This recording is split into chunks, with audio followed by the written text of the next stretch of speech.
મિત્રો, આ ગણેશ ડોક્ટર ગણેશ જે MBBS કરેલું છે, ખૂબ સંઘર્ષ કરીને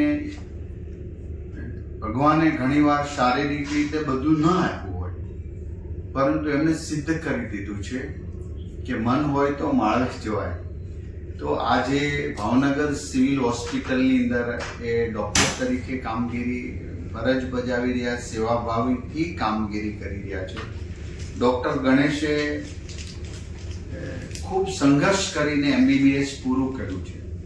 આ ટીનેજર અને યુથને હું સંદેશો આપું છું કે તમે હાર્ડ વર્ક કરશો, મહેનત કરશો, તમે દ્રઢ સંકલ્પ રાખો તો આ જો ગણેશ ડોક્ટર બની શક્યા હોય તો બીજા કેમ ન બની શકે? એટલે માત્ર ડોક્ટર બનવું એ નહીં, એન્જિનિયર અને કોઈ પણ ફિલ્ડની અંદર તમે જાઓ, યુવાનો કામ કરો, હતાશ નહીં થાઓ, કર્મ કરો. એમણે કર્મ કર્યું છે. હું એટલા માટે એમને આજે સન્માનિત કરી રહ્યો છું કારણ કે કેટલાય સ્ટુડન્ટ્સ વર્ષ દરમિયાન આત્મહત્યા કરી લે. તમે ક્યારે તમારા મમ્મી પપ્પાના કલ્પના કરી છે કે એનું રુદન કેવું હશે? તમે આત્મહત્યાનો વિચાર સુધા એક યુવાન દીકરો કે દીકરી કરશે તો તમને ખબર છે તમારા મમ્મી પપ્પાની હાલત શું હશે? તમે એમના જીવ છો, તમે મમ્મી પપ્પાના સ્વપ્ન છો.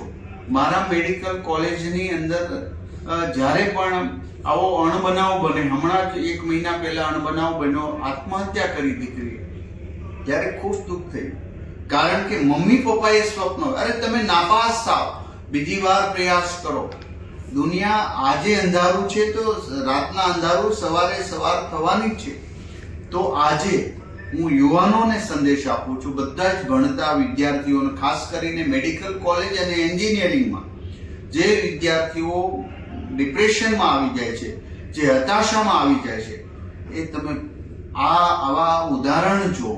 તમે ગીતાના કર્મવાદમાં માનો ને તમારા મમ્મી પપ્પાએ વાવેલા સ્વપ્ને નાપાસ થઈને મમ્મીને ફોન કરો, હું નાપાસ થયો છું, નાપાસ થવું અને હું ફરી વખત ટ્રાય કરીને પાસ થઈશ. આવા આભને આંબે એવા સ્વપ્ન સાથે તમે તમારા મમ્મી પપ્પાનું જોઈને આગળ ચાલો. નહીં કે એક ડોક્ટર ન બનવાથી દુનિયા છીનવાઈ નથી જતી, ડોક્ટર બન્યાથી દુનિયા જીતી લેવા જેવી નથી. તમારા માનવીયતા અભિગમ કેટલો છે, આ અભિગમ શ્રેષ્ઠ છે. આ શ્રેષ્ઠતાને હું સ્વીકારું છું. ડોક્ટર ગણેશને શોલ લાવું. ડોક્ટર ગણેશ એ આપણા ગુજરાતના ડોક્ટરોને એક ગર્વ લેવા જેવો.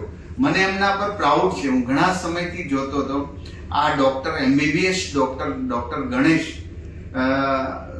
સિવિલની અંદર સેવા આપે છે. હું આજે એમનું સન્માન કરી રહ્યો છું. યુથ માટે પ્રેરણારૂપ છે. અને બધા જ મેડિકલ સ્ટુડન્ટ્સને પણ હું ખાસ વિનંતી કરું છું, તમે ભણો. કદાચ તમને ના આવડતું, એટીકેટી આવ્યું, ફેલ થયા તો પણ હતાશા નહીં કરો. તમે તમારા મમ્મી પપ્પાને લક્ષ્યમાં રાખીને બીજી વાર પ્રયાસ કરો. આત્મહત્યા કે ડિપ્રેશનમાં આવવાનું બંધ કરીને હવે આજથી જે થવાનું છે થવાનું જ છે. બસ તમે હસતા ખીલતા હશો ને તો એ મમ્મીને ગમશે, પપ્પાને ગમશે. તમે હોસ્ટેલમાંથી ઘરે જાઓ અને મમ્મી પપ્પાને સમય આપશો, ભાઈને પણ સમય આપશો, બહેનને સમય આપશો. આ એક કુટુંબ વ્યવસ્થા છે. આ જ માનવીયતા અભિગમ છે. બસ આ અભિગમને પાણી પાઓ, વિચારો રૂપ પાણી પાઓ અને એને વટવૃક્ષ બનાવો. તમે સફળ થશો. ધ્યેયનિષ્ઠ કરો. અને માત્ર પાસ થવું ને નાપાસ થવું એ સફળતાની માપદંડ નથી. તમે કેટલા ખુશ રહી શકો છો, તમે બીજાને કેટલી હેલ્પ કરો છો. હું ડોક્ટર બનીને અનેક દર્દીઓને મદદરૂપ થઈશ.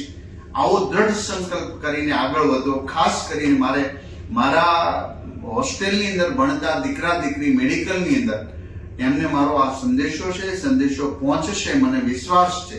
અસ્તુ. ભારત માતા કી જય. અને ગણેશને આપણે વધાવી. હા બોલો સાહેબ. હું એક વસ્તુ ઉમેરવા માંગુ છું. મારી સાથે છે મારા શિક્ષક ડોક્ટર દલપતભાઈ કાતરિયા, કે જ્યારે મને NCI કમિટીએ રિજેક્ટ કર્યો હતો MBBS માં એડમિશન માટે, તો એમણે ગુજરાત હાઈકોર્ટમાં અને ત્યારબાદ સુપ્રીમ કોર્ટમાં કેસ દાખલ કરી અને મને MBBS માં એડમિશન અપાવ્યું. તો હું આપના થ્રુ એ જણાવવા માંગુ છું કે શિક્ષક કેવો હોવો જોઈએ એનું એક શ્રેષ્ઠ ઉદાહરણ મારા શિક્ષક છે ડૉક્ટર દલપતભાઈ કાતરિયા, અને વિશેષ મારી સાથે મારા મેડિકલના સિનિયર મને માર્ગદર્શક ડૉક્ટર યશભાઈ દવે છે, અને ડૉક્ટર અક્ષયગીરી ગૌસ્વામી અમારા ગવર્મેન્ટ મેડિકલ કોલેજ ભાવનગરના જનરલ સેક્રેટરી છે. એ મારે ખૂબ સારું સપોર્ટ અને માર્ગદર્શન રહ્યું મારા મેડિકલના અભ્યાસ દરમિયાન. અને અમારા મેડિકલ કોલેજના ડીન શ્રી ડૉક્ટર ચિન્મય શાહ સાહેબ અને મેડિકલ સુપ્રિન્ટેન્ડન્ટ સાહેબ અશોક વાળા સાહેબ, એમનો પણ ખૂબ સારો એવો સપોર્ટ રહ્યો કે એમના કારણે જ હું અહીં સુધી પહોંચ્યો છું. તો એમનો પણ દિલથી આભાર માનવાનો છે. Thank you sir.